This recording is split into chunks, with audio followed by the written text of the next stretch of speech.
त्रिभाषा सक्तीच्या विरोधात शासनाने जी.आर. रद्द केलेला आहे। त्यानंतर महाराष्ट्र नवनिर्माण सेनेकडून जल्लोष देखील करण्यात आलेला होता। आज देखील त्यांच्या प्रतिक्रिया काय आहेत हे आपण जाणून घेणार आहोत।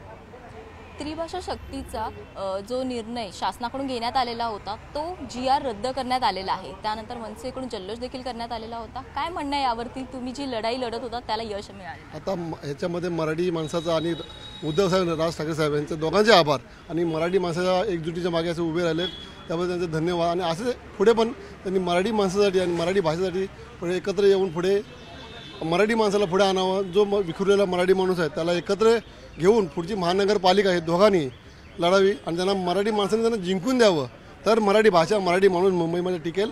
आता अन्यथा मराठी माणसाला पुढे वाली कोण नाही कोणी नाही। आणि असे जे काय सरकार करतं ही भाषा आणा ती भाषा आणा पण याच्या पुढे आमदार खासदार नगरसेवक निवडताना ते पण मराठीच असले पाहिजेत। तेही त्यांनी ठरवावं की मराठी माणसं याच्यामध्ये मराठी माणसालाच आहे द्या ना, आमदारकी द्या खासदारकी द्या नगर मराठी माणूस असला पाहिजे। बाहेरचा कशाला तुम्हाला पाहिजे?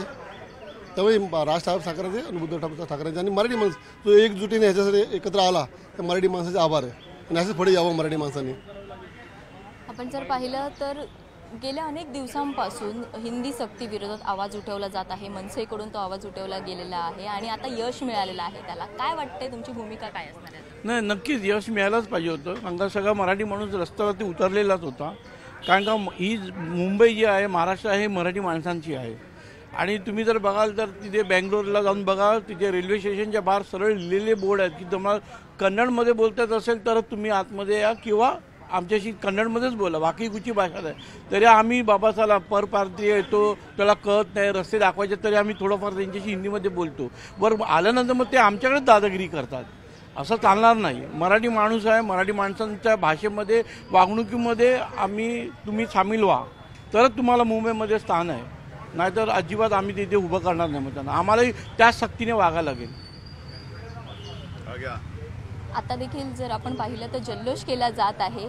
जो निर्णय आहे शासनाकडूनच घेण्यात आलेला होता आणि जी.आर. त्या संदर्भातला रद्द करण्यात आलेला आहे। 5 तारखेला मोर्चा होणार होता, तो देखील मनसे सर्व पदाधिकारी नेते सर्व सहभागी होणार होते, परंतु तो आता रद्द करण्यात आलेला आहे। पुढची भूमिका काय असणार आहे मनसेकडून?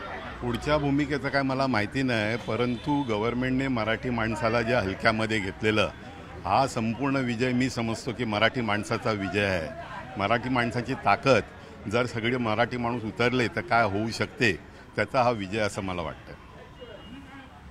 एकंदरीतच आपण पाहिलं तर मराठी माणसांचा हा विजय आहे असं मनसेकडून सांगण्यात येत आहे। कारण गेल्या अनेक दिवसांपासून मनसेकडून देखील या संदर्भात आवाज उठवण्यात आलेला होता आणि अखेर कालच्या दिवशी शासनाकडून हा जो जी.आर. आहे तो रद्द करण्यात आलेला आहे। व्हिडिओ जर्नलिस्ट वसंतसह स्नेहा जाधव, न्यूज 18 लोकमत, मुंबई।